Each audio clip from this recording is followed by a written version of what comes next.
அமித்ஷாவும் எடப்பாடியும் தான் இந்த கூட்டணியை முடிவு செய்வார்கள், இறுதி செய்வார்கள், யார் ஜெயிக்கணும் எந்த தொகுதின்னு. ஆனால் வேலுமணியை பொறுத்த வரைக்கும் வேலுமணி என்ன நினைக்கிறாரு, தன்னுடைய ஆதரவாளர்கள் அத்தனை பேரும் எம்எல்ஏவாயிடணும், அவர்களை அப்படியே பிஜேபி ஆக்கிடலாம், அப்படி ஏற்கனவே சிண்டா ஆக்கிடலாம்.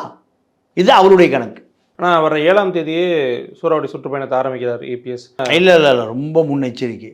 ஏன்னா கட்சி பலவீனமாக இருப்பதை போல ஒரு பிரமை ஏற்படுத்த முயற்சிக்கிறாங்க பிஜேபி.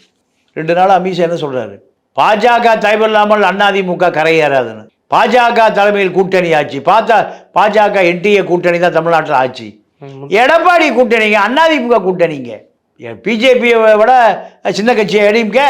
எது பெரிய கட்சி, எது ஆட்சி செஞ்ச கட்சி, எது அதிகாரத்தில் இருந்த கட்சி, ஏடிஎம்கேவா பிஜேபியா? தமிழ்நாட்டில் பிஜேபிக்கு 3% பார்ப்பனர்கள் ஓட்டு மட்டும்தான் இருக்குது, 3%.